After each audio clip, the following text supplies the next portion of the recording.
All right, welcome back to episode 24 of the Dirt Beers podcast. No guest this week. It's just your host, Beef and Jonathan. Before we get going, though, as always, we're brought to you by Inland Rigging. Inland Rigging is a machinery moving and warehousing company based out of Southern California, offering local, domestic, and international moving services. Whether you have one piece, a complete factory, or a complete warehouse to move, Inland Rigging has you covered. With a deep family history in the business dating back to 1904, Inland Rigging continues to have the same family values that made Inland Rigging the right choice for so many years. Jonathan, just me and you this week, buddy, but I think we're going to kick her off with a little beer crack. Of course. I'm on the Michelob's tonight. Bud latte for me. Bud lattes for Jonathan. So we're gonna have just basically a kind of update episode here. We're gonna go through the major series point standings, talk about some news coming out of those, see where everybody's playing out right now. We got some interesting picks to make for the Eldora Dream this weekend, and we'll just talk about some other newsworthy stories and things going on in the dirt racing community. But Jonathan, how you been, buddy?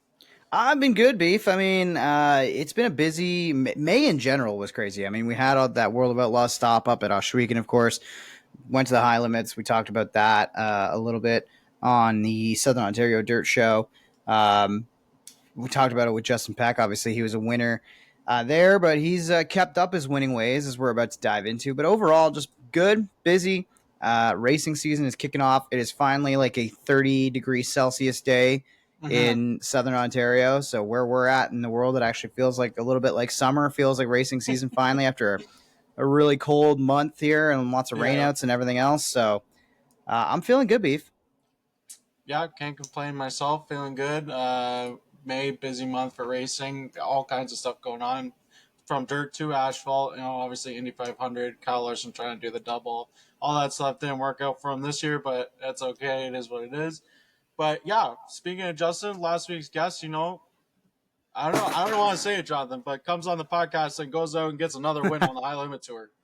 Yeah, you know what? I mean, how do you not love what's been going on lately for Justin Peck? I mean, he was a great guest, and I think like his season really could have gone one of two ways when he had that last minute loss to Rico. Yeah. Like that's almost like, I don't want to say that's a backbreaker, but like for some teams that really could be the moment where it's like, well, if we can't win that one, like we're not going to win anything this year. Or we're not going to win, the big races necessarily. But Yeah. It's good to see for him, and it's kind of led him to have a little bit of a rally here in the points standings now, as he's up to sixth in points.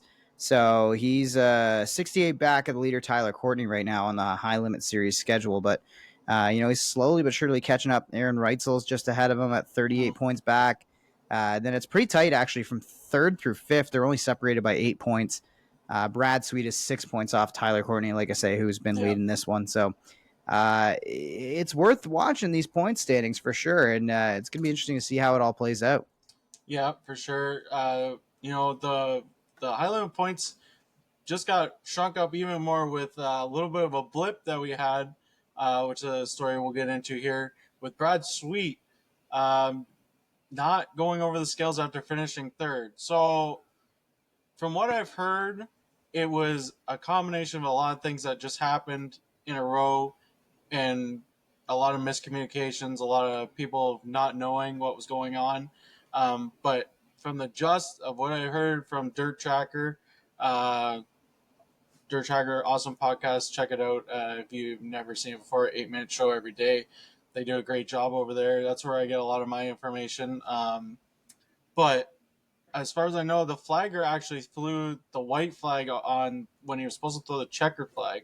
So Brad thought there was still another lap to go. He was running third at that time. Gets a flat tire on that lap and drops back outside the top three. And then after just drives straight to his trailer because he thought he had finished outside the top three. And then all of a sudden it was, oh no, there was a miscue. It was actually the checkered flag. Timing and scoring has you third. And as per the high limit rule book, if you are in the top three and they call you to the scales and you don't go, automatic disqualification, which is what happened. They had to set the tone. Like, just because he owns a series doesn't mean he's getting a free pass, even though there was a misstep in the communication of what was going on.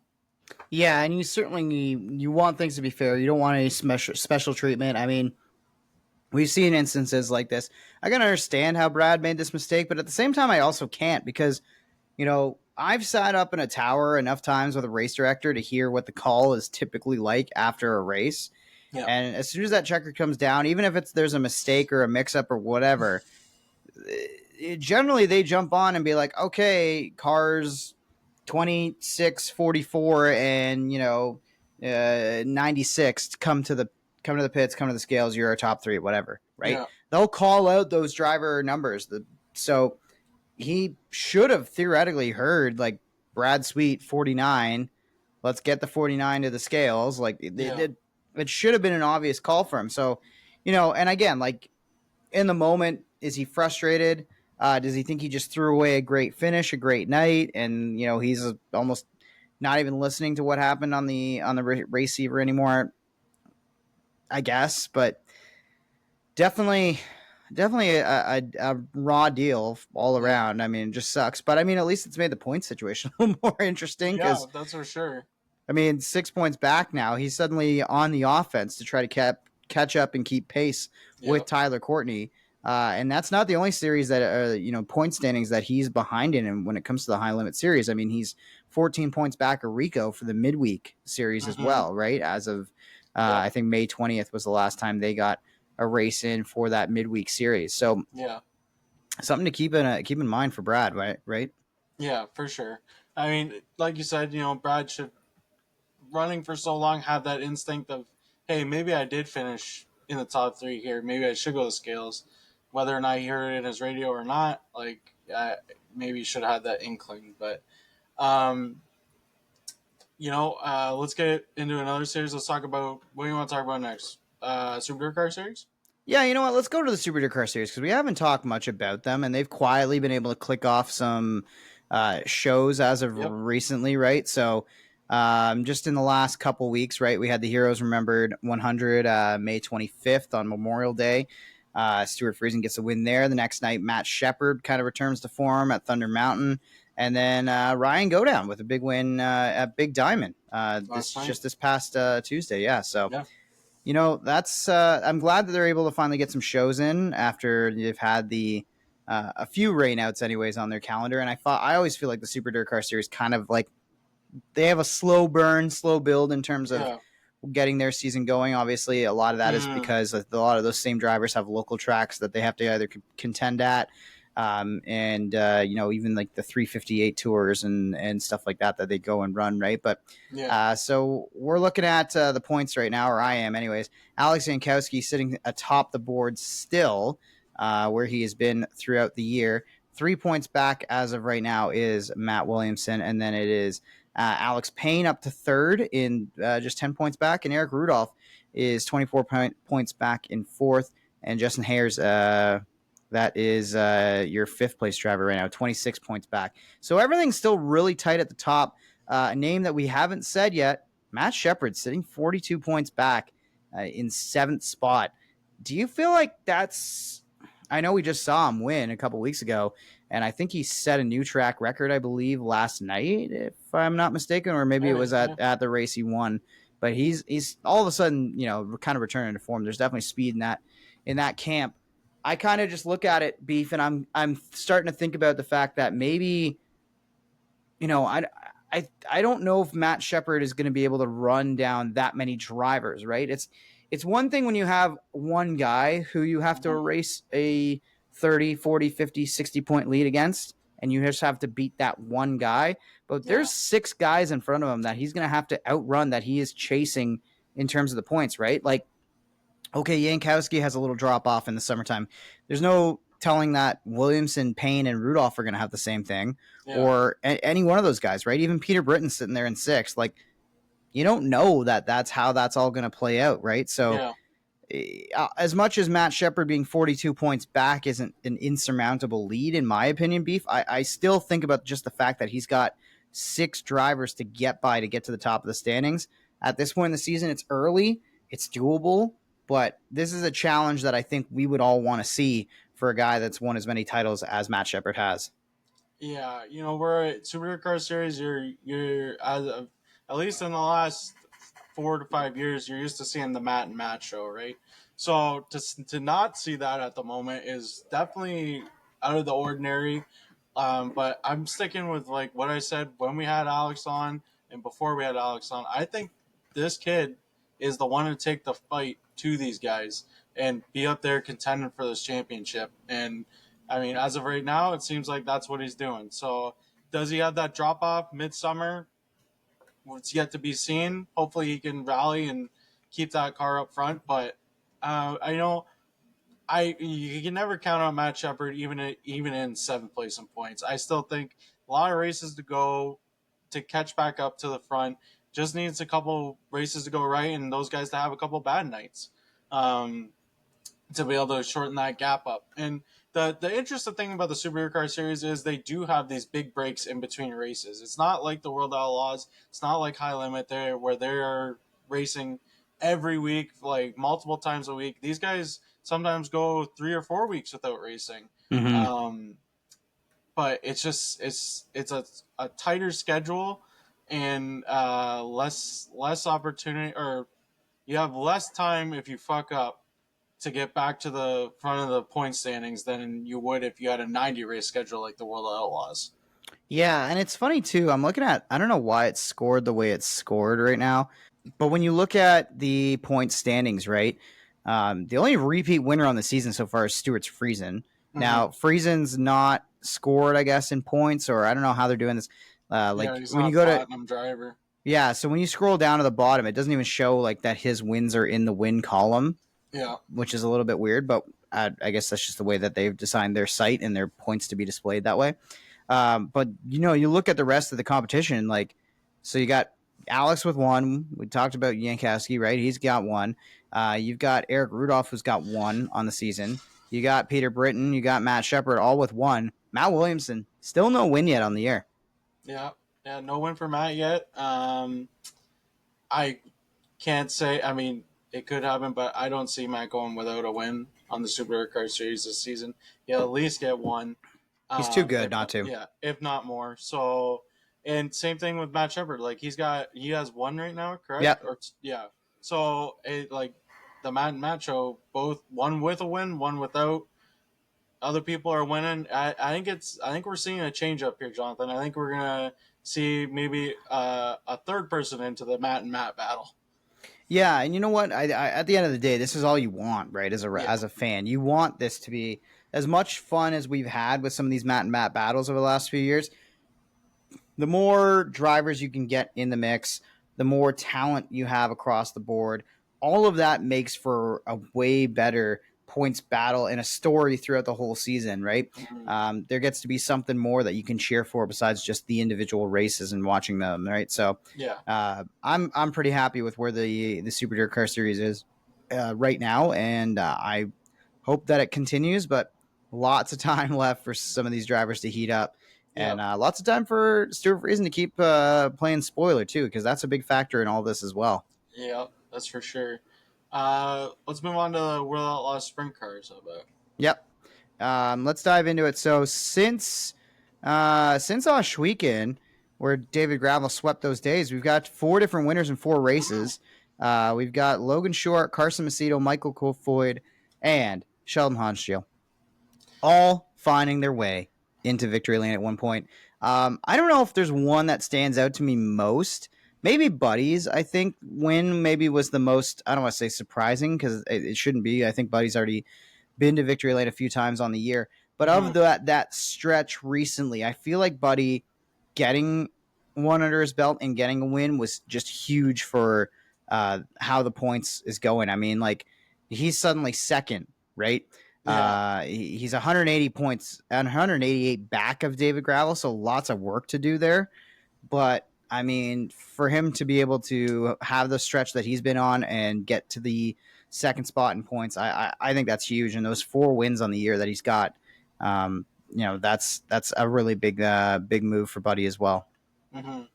always good to see different winners, and to have 4 different winners since they've been to Ashwegen, very cool. I would say I agree with you on the buddy thing. Like, I would say out of those four, definitely, I think as the guy that has been struggling a little bit in this last little bit of stretch. So it's good to see him get a win and get back up front again.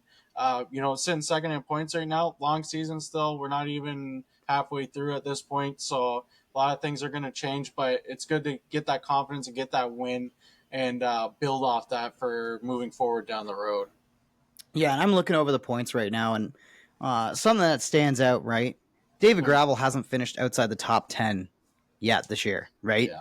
And really the most impressive thing, I think, and the reason that he's so far out in front in this championship fight, he's got 23 top fives. Jesus. Only 4 times has he finished worse than 5th or better, right?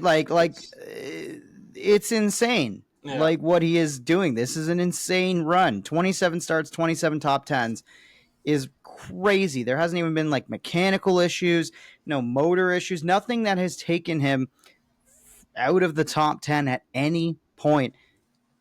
It's so impressive. Yeah. I don't even know, man. I don't like. Yeah. What else do you say about that kind of season? It's one of those magical seasons, where at least so far can't get too far ahead of ourselves here, but as of right now, it is a magical season. They haven't had a parts failure, haven't had get caught up in a big wreck, like just nothing like that. So you know the two's fast, and Dave is going to be out front, but I know a lot of them other guys are hoping like, just get a flat tire, get something like something to even out the playing field a little bit. Mm-hmm. Yeah, it's strange. I mean, like, what else? What else can you hope for? What else can you do? Right? Like, I'm looking through the rest of the top 10 in points right now, and like, there's some fun surprises. I think Bill Baylog at 8th in points is a great story right now. Yeah. Garrett Williamson, I think at 10th is a great story. Like, and that's all we can do is look for great stories because this doesn't feel like a year where we're going to get some kind of crazy points battle. I don't want to say that. Like, it's not. It's early and it's possible. We've seen, some drivers get out in front and have these really amazing points battles and then get caught at the end of the season and then it gets tight and whatever. But man, I think we just have to give David Gravel his flowers, man. The guy is just dialed. That whole 2 team is just insanely on a rail right now. Yeah. There's nothing more you can say about it really. He's on top of the game, and he is the guy to beat right now. And I think it's going to be that way for a while. But maybe we'll get into World Outlaw late models. Yeah, sure. If you want to, let's dive into them. I've got to get their point system up here. So now, I want. Oh, sorry. Oh yeah, go ahead. Interesting news. I just listened to on Dirt Tracker Day. Max Blair has dropped off the tour. He's going pick and choose schedule for the rest of the season. Mm-hmm. Max did say in the statement that they're gonna sign back on and do a full tour again in 2026. Just as of right now, they felt they had a good position coming out of Volusia in points, but struggled in the last little stretch, so they decided to go pick and choose with the 111. Yeah, and I mean, fair enough, but I mean, he's only 302 off, and it's not like okay, so he's 80 points back of T-Mac in 5th, right? Yeah. Like, yes, he's way back of Bobby Pierce right now. Bobby Pierce not necessarily running away with it the same way that that Gravel is unnecessarily, right? It's not quite that. Yeah. But when you look at it, he does have a pretty comfortable margin on Nick Hoffman right now. Hoffman sitting 88 points back. I think again, this is a case of just top 10ing the field to death. Yeah. Which to Nick Hoffman's credit, he's right there with them. They both are sitting at 14 top 10s, but that 11 top 5s for Bobby Pierce to Nick Hoffman's 7. That's where the big difference is, and 4 wins for Bobby as well is a big difference. So again, it's not like it's a super dominating season. We have some wins split up. Ryan's got 2 wins on the year. Yeah. T-Max got 2 on the year. You got Ethan Dotson with the 1 win for the Bakersfield driver. I mean, 74X has been that. Like, I think that was a nice story.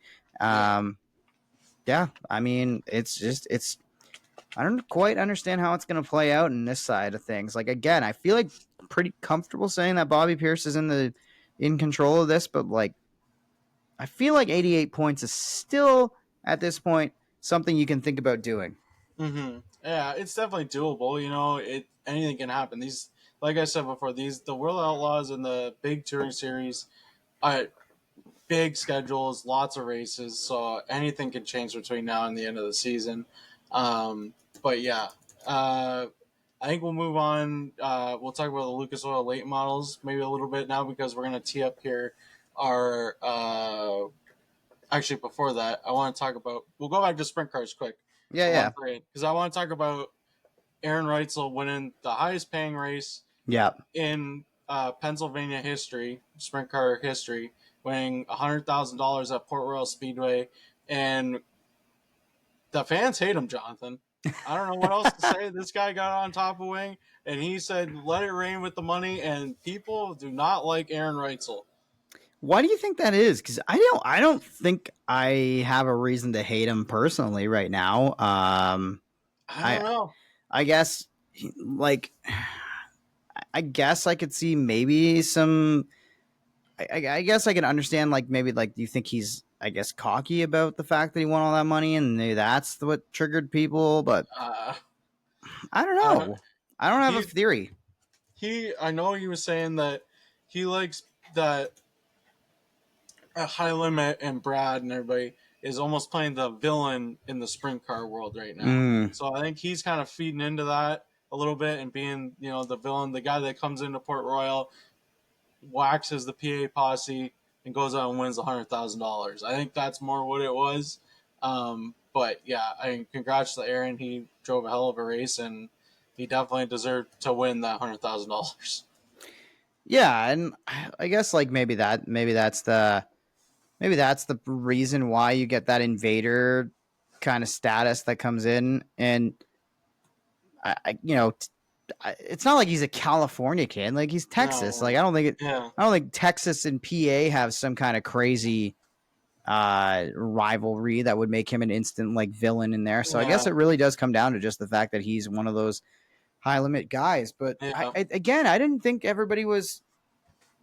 It kind of felt like to me when the high limit deal got going that everybody was kind of stoked about the fact that there was the yeah, high limits and there was a second series and that it yeah, was Larson and Sweet. Now, I think even looking at the top, I think the way things have been going for Brad and for Kyle Larson, even, I think people are kind of souring on both of them. So maybe yeah, that's part of the reason that the black hat is really being worn now by the high limits and things are going the way they're going. But maybe.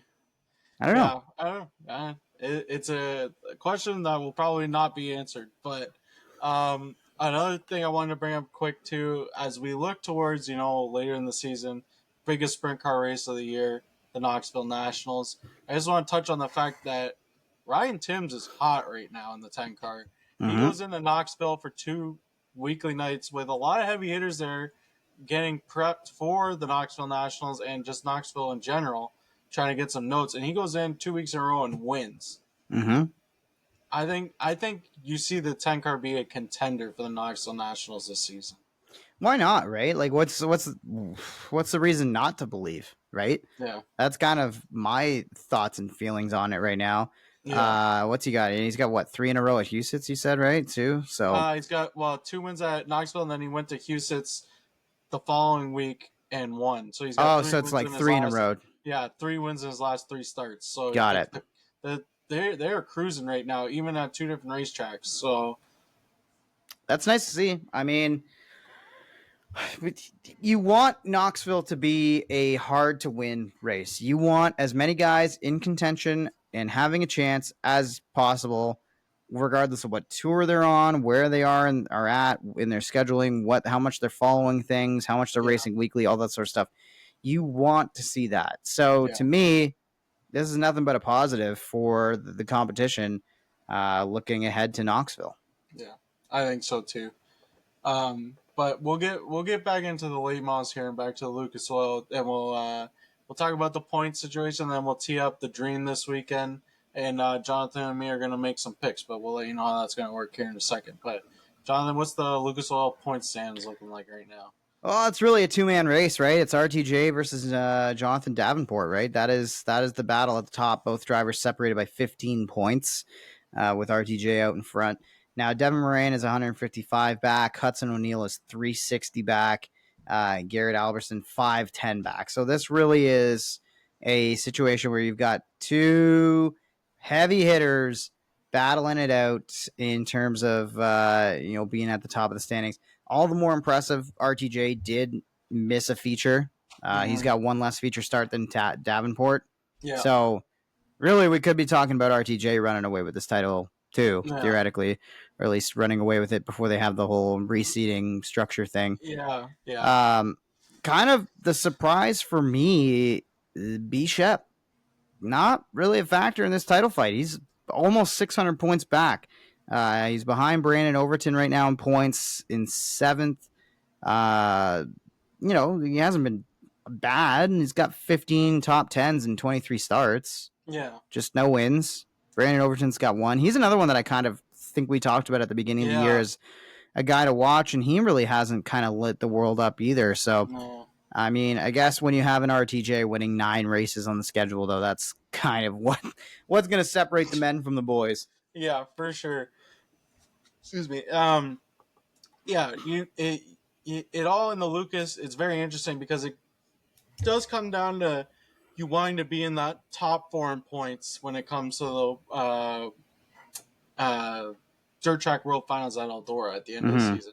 Because it's one of those 4 guys that's going to win the championship. You could be 4th and win the championship after that weekend. So it's getting yourself into position for that cutoff for the top 4. But yeah, I mean, RTJ just doing RTJ things. He's been dominant for a number of seasons now, and it just continues even switching rides. But another guy that switched rides, obviously Brandon Sheppard, like we just talked about, down in the standings, went from being the Longhorn or going from Rocket to the Longhorn Factory team, now back to the Rocket team.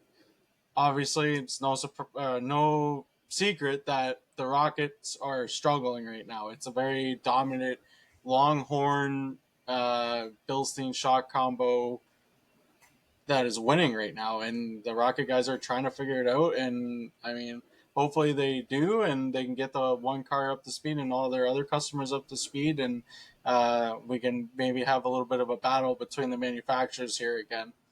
Well, it's so funny too. Like even thinking about that top 4 battle that you're talking about, things are just so spread out because Hudson O'Neal, he's up. Was this 150 points? Rough math on Garrett Alberson for that 4th and final spot. Yeah. Like that's not an insignificant amount of points to try to make up across a season to get yourself in that battle. Yeah. Like I get it. Like things can go wrong. You have a couple bad races and you suddenly the gap tightens up. I get it. But still, man, like I don't know. It almost kind of feels like the top 4 is set in a way. Yeah. I kind of feel the same way, but let's talk about this weekend. You know, we got the infamous Eldora Dream coming up. Very prestigious race to win. Jonathan, I think we're gonna do a thing. I guess I'm gonna call it Jonathan and Beef's Drivers Head-to-Head Challenge here. So we were talking about it beforehand. We were talking about, do we just pick one guy in each night and then an overall winner? But I think Jonathan came up with a good idea, and we're going to go with it. We're each going to pick 3 drivers from each of the prelim nights, and then I think we'll pick just an overall winner for Saturday. Is that what you want to do? Yeah, I think like you have to like pick your 3 drivers, and then you have to like put like a vote of confidence behind one of those 3 to be your guy for Saturday night. Does that make sense? Yeah. All right. I feel like you keep getting the first pick, so I want first pick. Yeah, I want first pick. We'll start with Thursday's lineup here. Yep.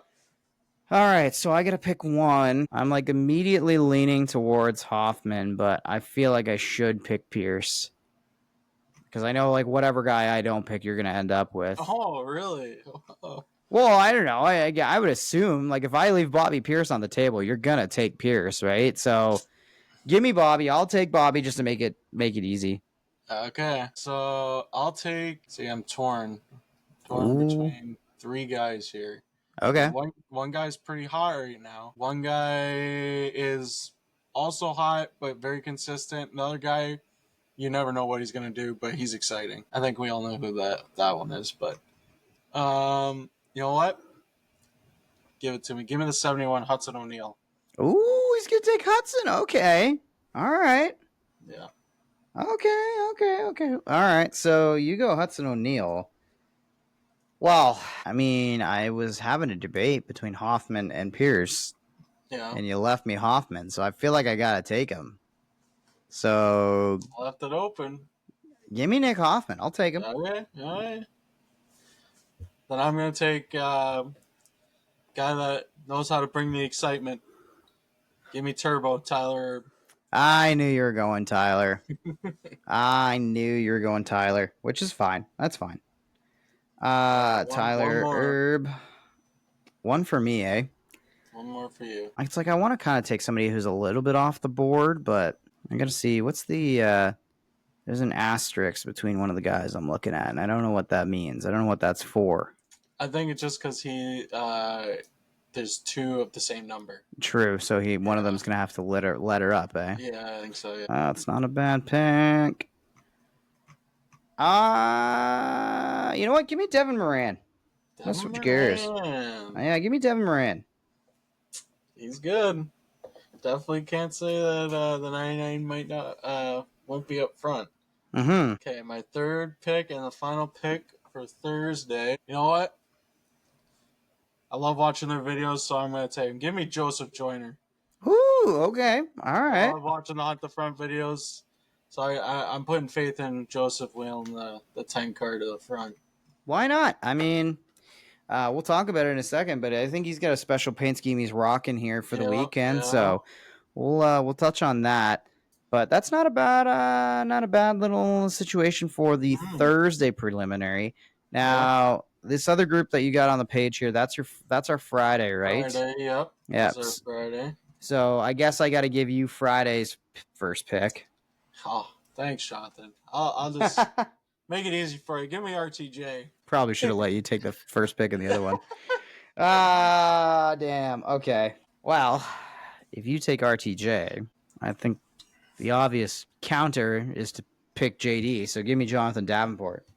Okay. My second pick, guy that's been pretty hot as of late, winning some races and finishing up front. Give me Garrett Alberson. Good pick. I'm trying to write these down so we actually remember to put them up on social in some kind of way. That's a good pick. There's some names in there still. I know. He was one of the ones that I was going with, but give me Ryan. Give me Gustin. Gustin? Yeah. I'll take Ryan. And my final pick to round out my top three, guy we know very well. Give me T-Mac, Tim McCready. That's fine. That's fair. Well, there's one more sitting there, and we haven't been talking a lot about him. Not loving the way his chassis have been performing as of late. Is there anybody I want more than that, though? Yeah, you know what? I'm going to do it. I'll put the faith behind B-Shep. Okay. I'll take the chance. All right. I'm not 100% confident in that, but hey, big money race, you never know if he steps up for it. You never know. So, who are you putting your vote of confidence behind for Saturday? Question. Oh, man. Do you want to just pick one, or do you want to pick two? I think we should just pick one. Just one? Okay. I think we should just put all the money on one of the guys that we have from the 6, right? It's like one of us will be the preliminary winner, and then one of us will be the main event winner. Okay. I'm gonna take Davenport to win it. Okay. Yeah. That's my main pick for Saturday night. Some people may be like, it's obvious who I should be saying, but I am debating a little bit. You know, I can't not take RTJ. I'm gonna take RTJ. Yeah. Because I think it's my safest bet. I would say that my team is probably a little bit more stacked than your team is. I think you've got more of the surprise picks. Yeah. But you have RTJ, so yeah. I mean, why you can't not take him? Yeah. Who you're debating against with I was Hudson? debating against maybe taking Hudson, Yeah, yes, but I think RTJ gets it done. that's fair. That's Yeah. fine with me. All right, so I have Bobby Pierce, Nick Hoffman, Devin Moran to cheer for on the Thursday. You've got Hudson O'Neill, Tyler Erb, Joseph Joyner to cheer for on Thursday. I've got Davenport, Gustin, and B. Shep to cheer for Friday. You've got RTJ, Alberson, and T Mac to cheer for on Friday.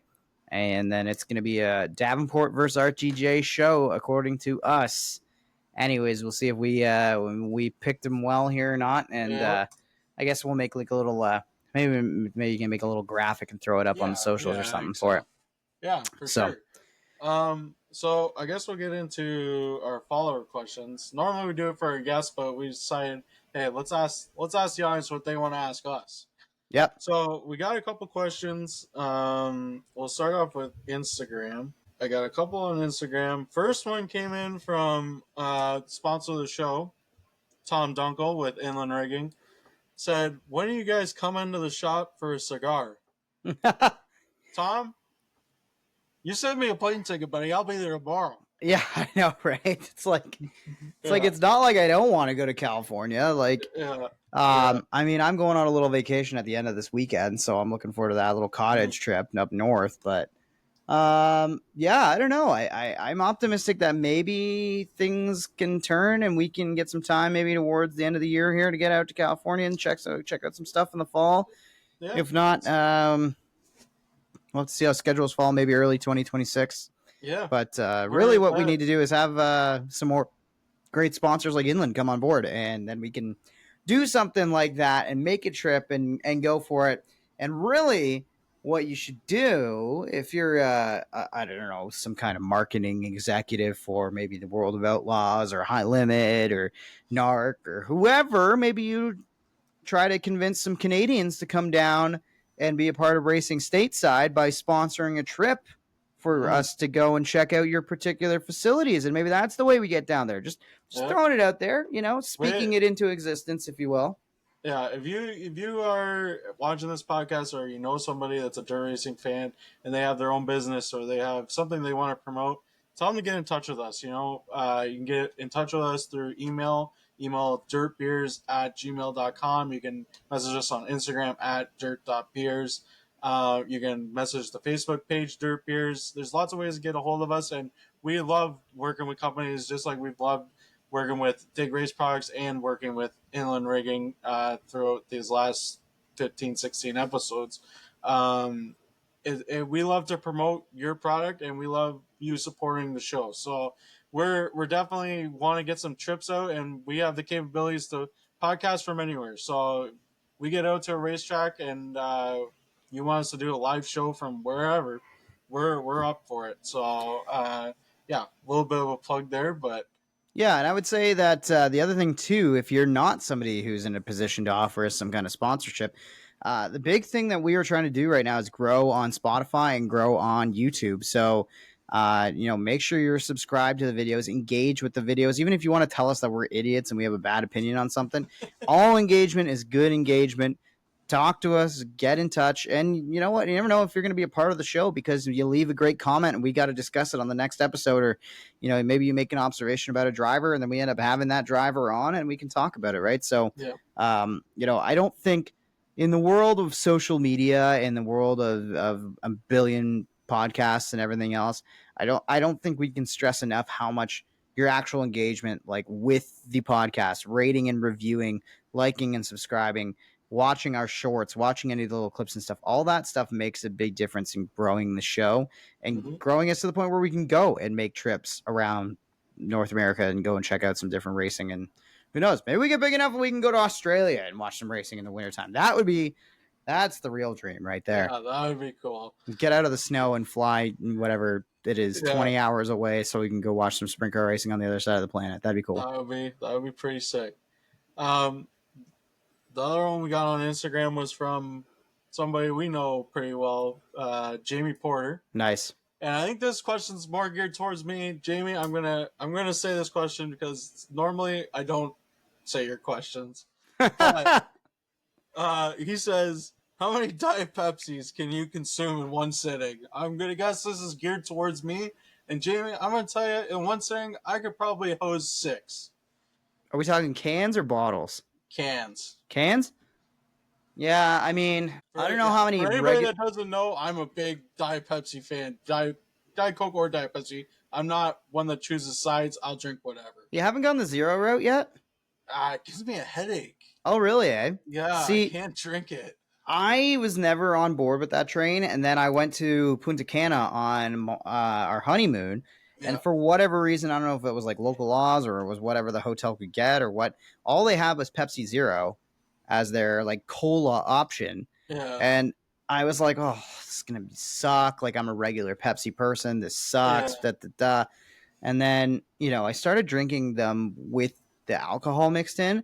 And I yeah, realized, as somebody who doesn't drink a ton of mixed drinks because I'm like, oh, it's too much sugar the next day. I get such a yeah, headache and I'm hungover and all that sort.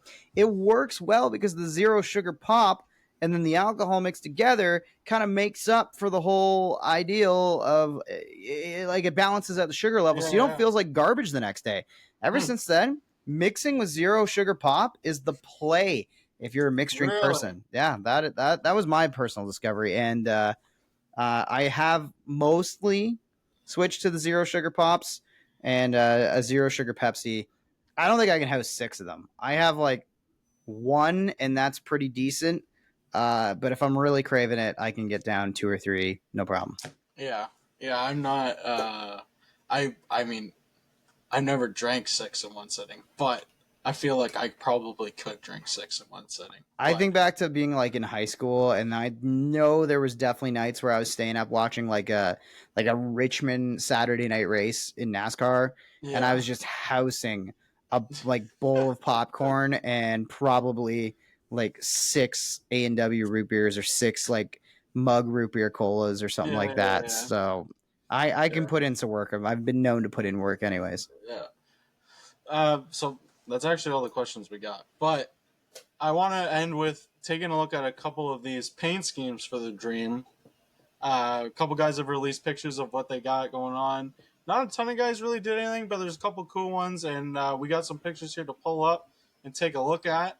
I know one we're going to be looking at Tyler Erb, Bobby Pierce, the Rocket House card changed it up, Jonathan Joyner hunt the front. Let's start with the Uh, turbo one. I mean, I've yeah, let's got start this with one up Turbo. here. Um, Pretty classic Dukes of Hazard I, scheme. I can't Um, see that screen, Jonathan, just so you know. oh, it's not up. Hang on. No, Hang I on. can just see your folder. Oh, hang on. How do I make this work? I was all confident. I was like, the technology's going to work. And then, you know what? Now it's not working. Hang on. Let's do this one more time. Let's fire up one of these.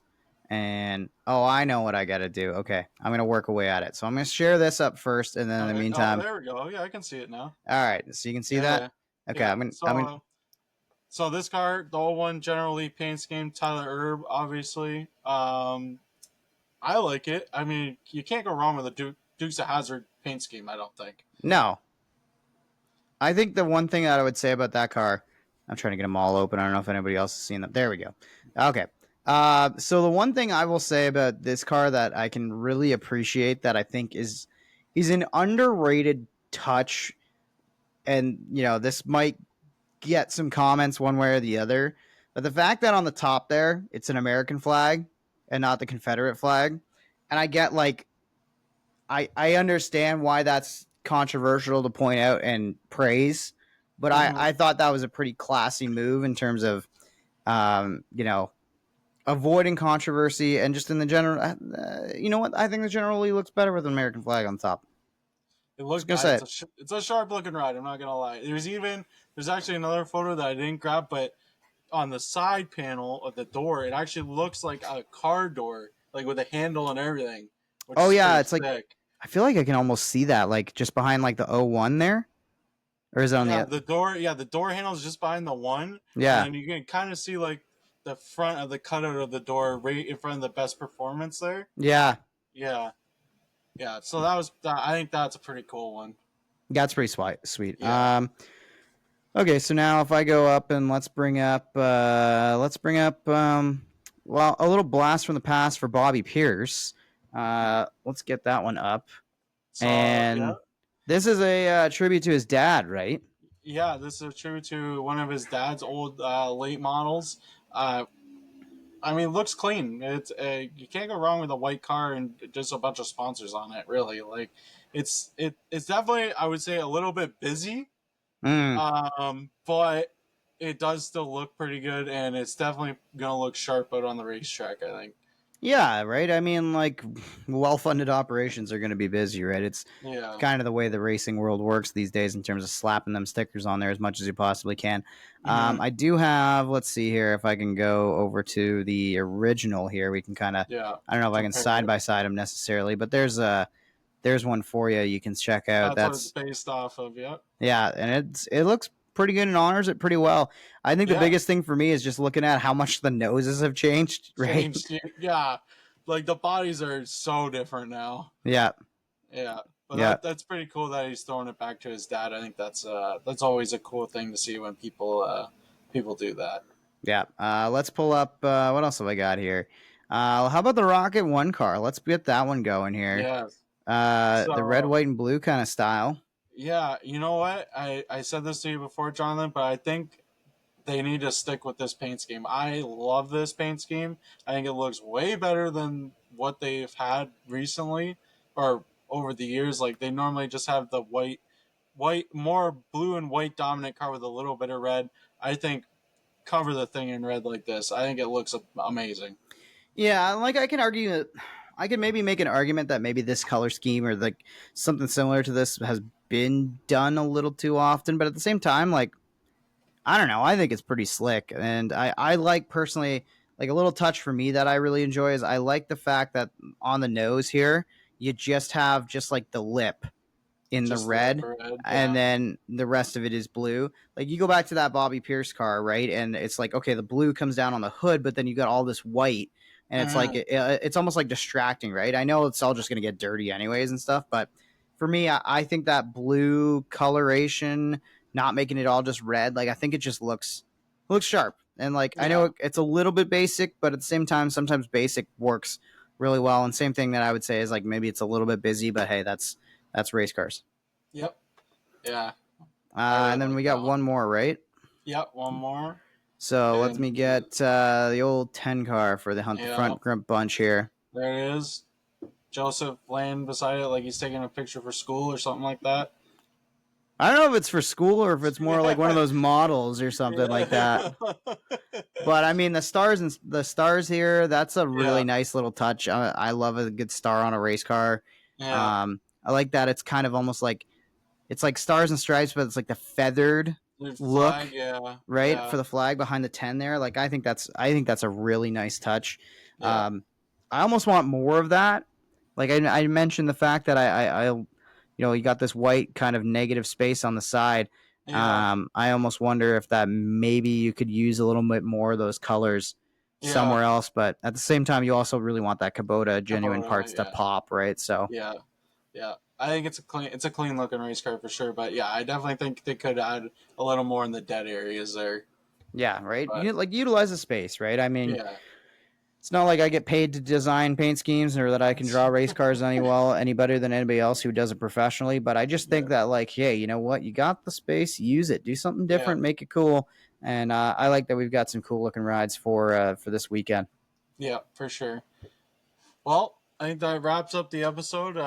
Good episode, just catching up on things and not having a guest this week allowed us to do that. So, you know, as always, follow us, like, subscribe, rate us, listen either on the YouTube channel. You hit up our Spotify, the Instagram, dirt.beers. That's where all the daily photos are put up and our little clips from the episodes. Also on TikTok, you can find us there. If you got a question for the show or a question for us, you can email us anytime, dirtbeers@gmail.com. But yeah, other than that, we're just trying to grow all our social medias and all our pages. So, like Jonathan said, hitting that like button or that follow button really helps us out. And any engagement, like hitting the like button, hitting the dislike button, hitting whatever, leaving a comment like, "Hey, you guys have no idea what you're talking about." That works too. So, but yeah, Other than that, obviously, too, check out our other podcast, Southern Ontario Dirt Show. That's where we talk about local racing here in Southern Ontario. And Jonathan, if you want to plug that and where you can find Southern Ontario Dirt Show. Yeah, it's just at SODS_POD. If you checked out the videos that we had up on the Instagram page, the Dirt Beers page for after the Oshweekend events, I know that was pretty popular on X too. A lot of guys, reached out through our Sods Pod Twitter page as well to connect about those interviews. And again, if we get to more events, I'm definitely going to do more stuff like that.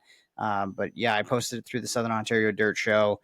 And then tag the Dirt Beers group in it as well. So at SODS_POD, that's where you find us at Southern Ontario Dirt Show Podcast on your feed, on YouTube, all that sort of stuff. We've been doing video episodes, and we have a whole backlog of amazing episodes with some names that you might know that are, north of the border guys like Joe Plastics. We did a 2-part episode back in the day with my old co-host on that. You can check that out. Bob Slack, Matt Williamson's done a few episodes. It's been a busy one. Busy few years, and it's a new era with Beef teaming up with me this year. We're doing some more video breakdowns of local racing, and that's something we can bring here too. If there's a video of an incident, or if there's a clip or something going around that you would like us to discuss from the Dirt Beers world, I mean, we can definitely get into that. We have the technology, so we can do something like that where we really get into the details and the nitty gritty and break down some incidents and break down some great finishes as well. So if there's something you want to see from the show, we can definitely tackle that going forward. Send us a message and be like, hey, can we get your thoughts on this guy spinning out that guy, or this guy doing a slider, whatever, great finish, bad finish, whatever it is, we can get to it. So, appreciate everybody checking out the Southern Ontario Dirt Show podcast and checking out our local scene, and appreciate you listening to Dirt Beers. And like I say, like Beef said, like, subscribe, engage. It all helps us getting towards the point of us getting paid to do this, which is the dream. So that's the goal. That's the dream. So, yep. Awesome. Well, it's been another episode, and we'll catch you guys on the next one.